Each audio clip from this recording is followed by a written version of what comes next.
앙센과 함께하는 음악사 13번째 시간이 돌아왔습니다.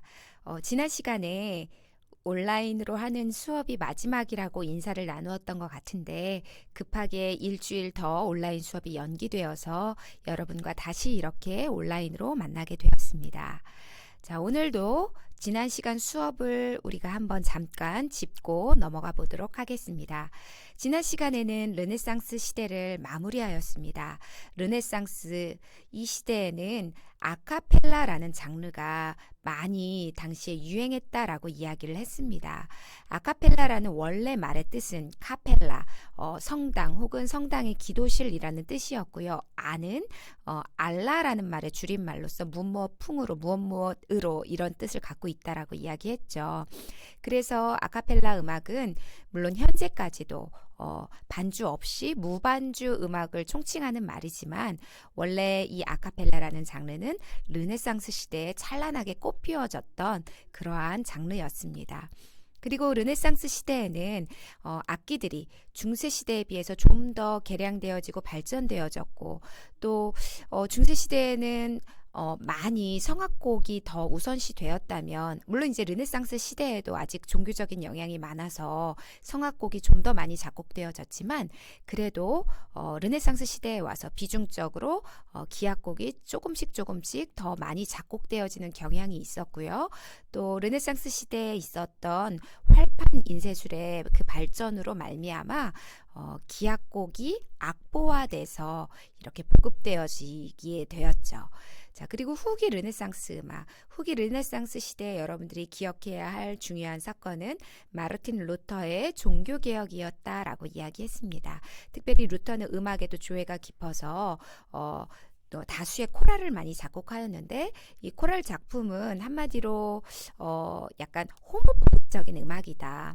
그래서 그 당시까지만 해도 다성, 폴리포니 음악이 지배적이었지만 점차 호모포니적인 음악, 화성적인 음악으로 발전해가는 계기가 되었다. 이런 이야기를 했었고요.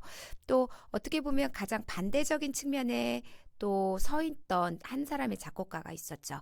팔레스트리나라는 작곡가였는데 오히려 이 팔레스트리나는 종교개혁에 반하여서 약간 반대해서 좀 더 종교적으로 좀 더 경건하고 좀 더 엄숙한 그런 다성음악을 많이 작곡했던 로마 악파의 작곡가였습니다.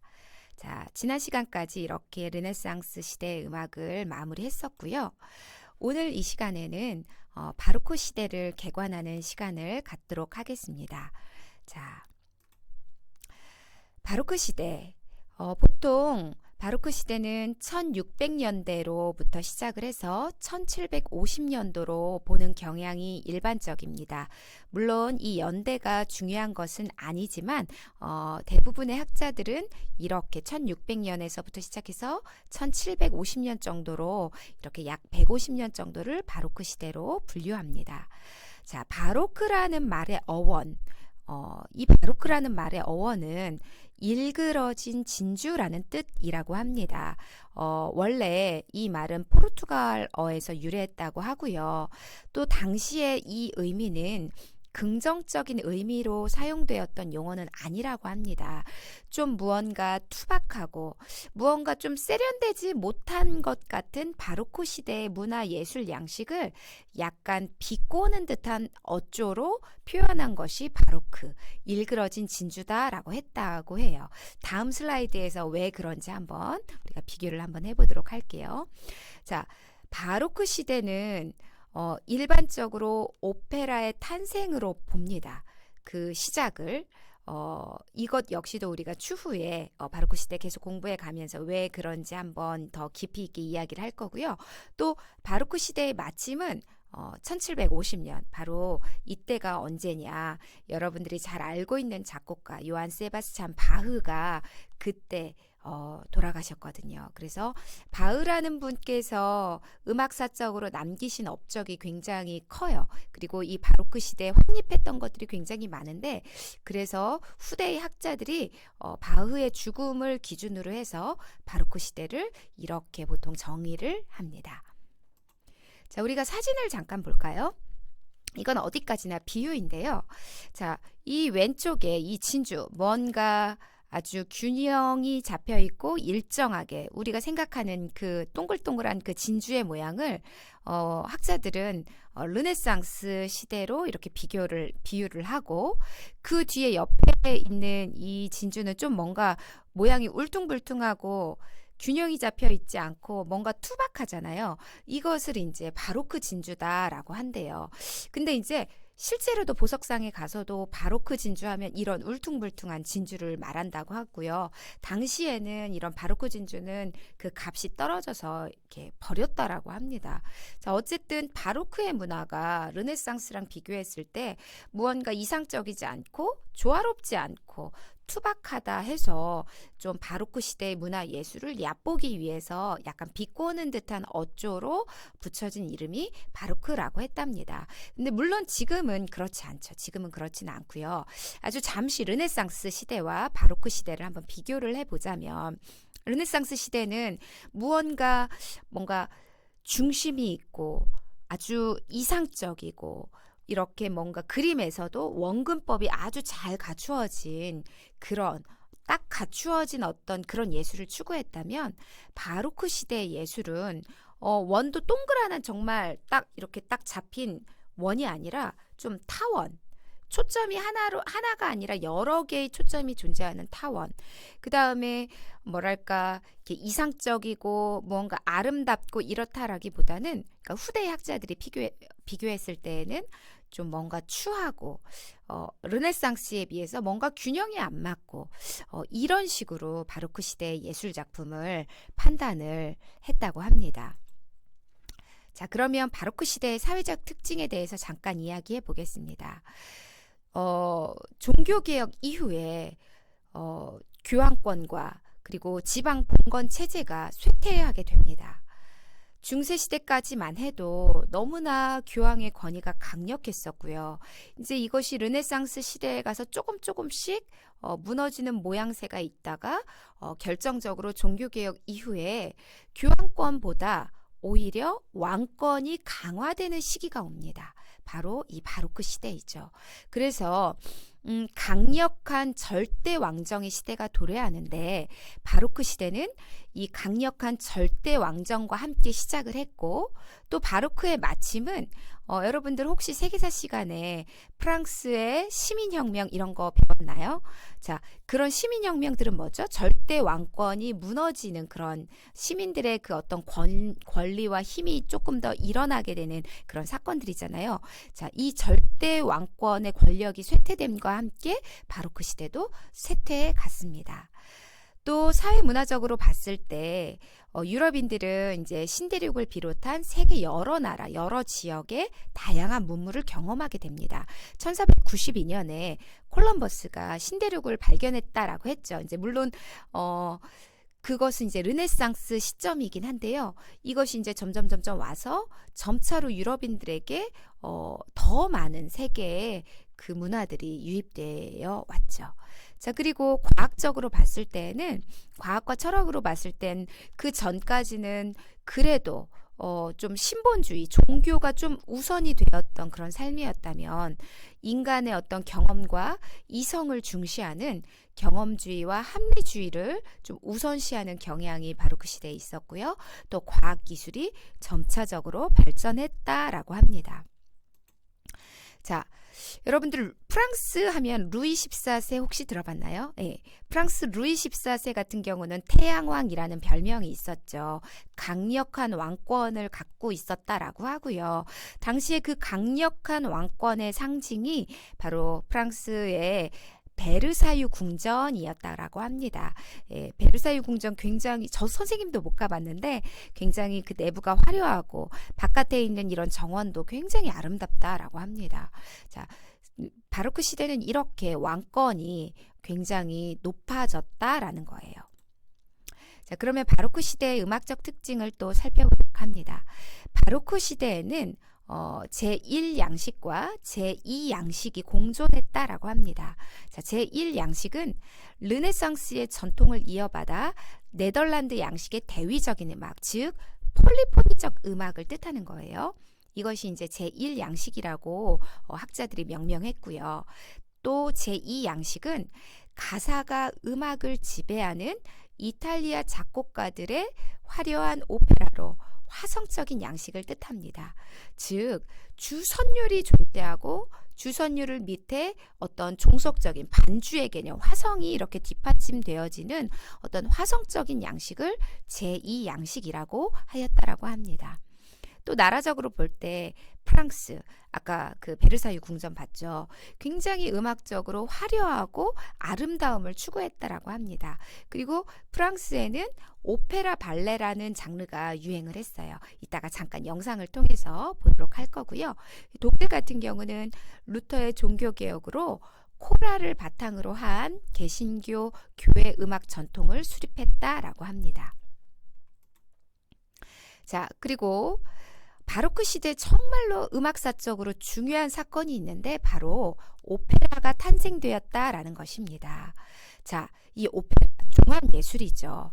음악이 있고 또 무대 연출 연기가 있고 또 어떠한 스토리가 있고 굉장히 중요한 음악사적으로 중요한 장르인데요. 이 오페라에 대해서는 다음 차시에 아마도 다음 시간에 좀 더 자세하게 배우게 될 것 같습니다.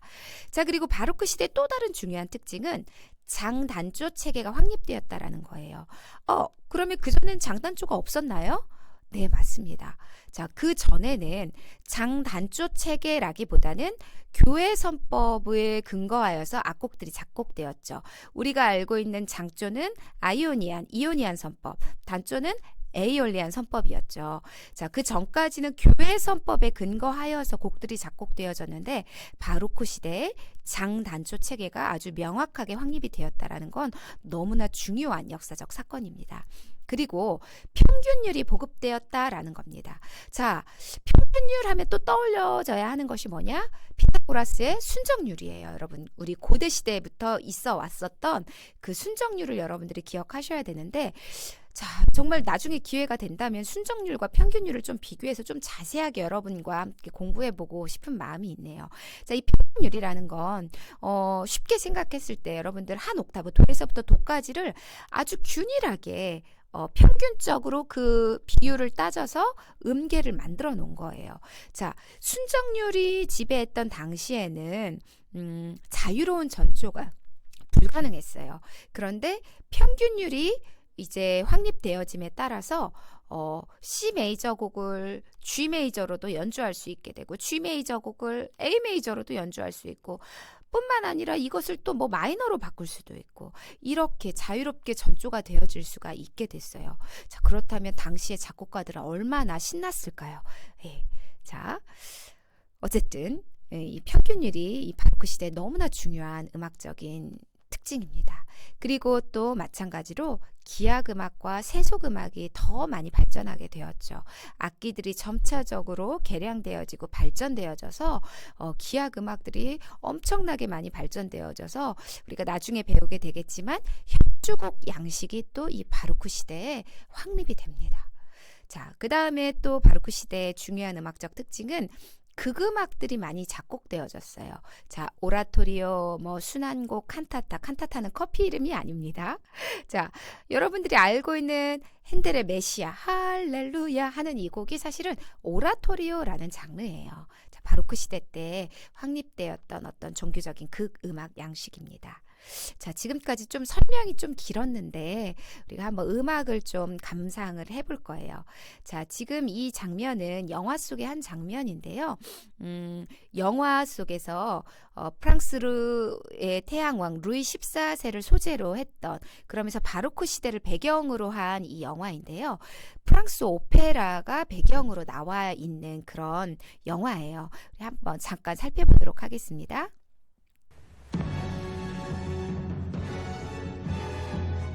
자, 지금 앞에서 지휘하고 있는 지휘자는 릴리라는 작곡가예요. 자, 그리고 지금 춤을 추고 있는 이 사람은 태영왕 루이 14세입니다.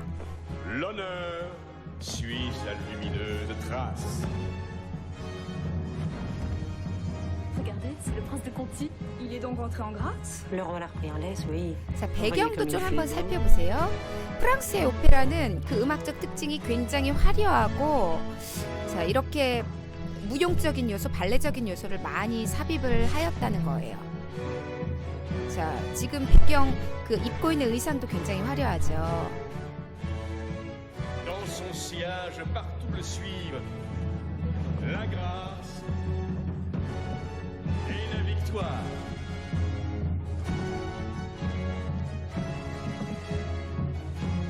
Pardieu, mais c'est toute la jeune fronde qu'il fait danser.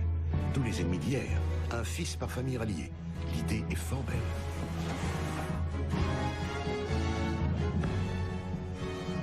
자, 시간 관계상 여기까지만 감상해 보도록 하겠습니다. 자, 그러면 그 다음에는 아까 우리 바로크 시대 중요한 전조가 가능해졌던 중요한 역사적 사건이 뭐냐? 평균율이라는 거죠. 평균율의 보급. 자, 한번 바하라는 분이 너무나 많은 업적을 하셨는데 특별히 중요한 것이 뭐냐면 평균율로 한번 연습 곡집을 만들어 보셨던 거예요. 우리 12개의 조가 있죠. 이 12개의 조를 장조와 단조까지 모두 다 포함해서 평균율로 작곡을 하셨어요. 자, 한번 우리가 악곡을 감상을 해보도록 할게요.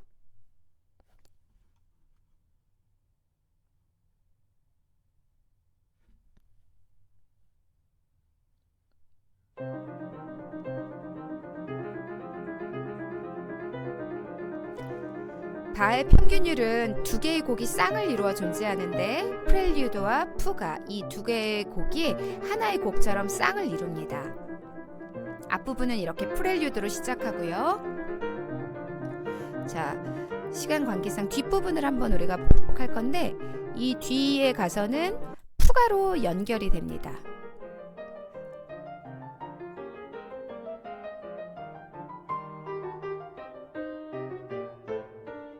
자, 이 푸가 같은 경우는 굉장히 대입법을 좀 엄격하게 적용해서 작곡되어진 곡이에요.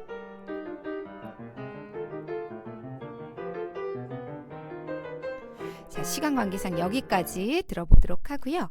자, 또 이번에는 여러분들 아까 바로크 시대에는 이제 기악곡들이 많이 작곡되어졌고 악기들의 개량이 많이 이루어졌다라고 이야기했는데요.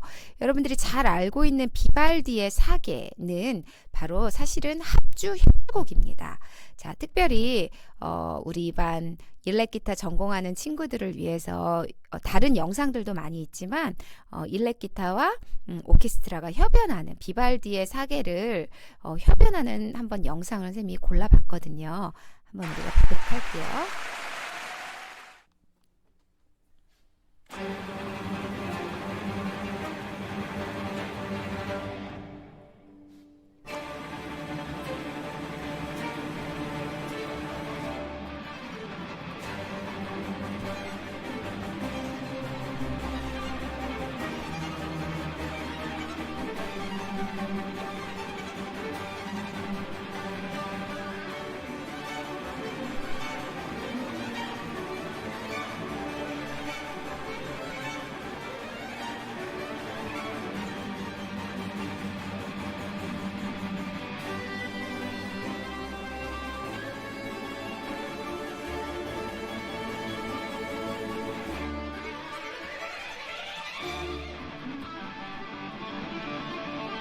원래 이 부분은 바이올린 솔로 부분인데 일렉 솔로로 이렇게 연주를 했네요. 일렉 속주가 참 멋집니다. 언제 우리 반 3명의 일렉 전공생들이 이렇게 한번 음악과 친구들과 협연하는 것도 좋을 것 같습니다. 자, 풀 영상은 구글 클래스룸에서 확인하도록 하겠습니다. 자, 오늘도 여러분들 수업 듣느라 고생이 많은 마지막 곡이 남아 있었네요. 자, 아까 종교적 극음악이 또 바로크 시대에 탄생했다라고 이야기했는데, 자, 잘 알고 있는 핸델의 메시아, 이것은 바로크 시대 때 작곡되어진 오라토리오라는 거, 네, 너무나 잘 알고 있는 장면이어서 또 음악이어서 선생님도 이 메시아를 연주해 본 적이 있어요. 합창 단원으로. 자, 시간 관계상 오늘 형성평가 진행하도록 하겠습니다. 자, 유튜브에 출석 댓글 잘 달아주시고요. 첫 번째 문제, 바로크라는 말의 뜻은 무엇일까요? 아까 선생님이 처음에 좀 길게 설명했었죠. 자, 두 번째 문제, 바로크 시대의 음악적 특징. 자, 여러 가지 많은 특징들 굉장히 많았죠. 근데 딱 두 가지 정도만 댓글로 좀 달아주세요. 자, 오늘도 수업 듣느라고 고생했고요. 또 이어서 이 영상 수업 마치면 구글 클래스룸에 들어가셔서 포트폴리오 자료 꼭 댓글로, 여러분들 수행평가와 관련이 있기 때문에 귀찮더라도 꼭 포트폴리오 자료 성실하게 잘 남겨주세요. 자, 오늘도 너무너무 수고 많았습니다.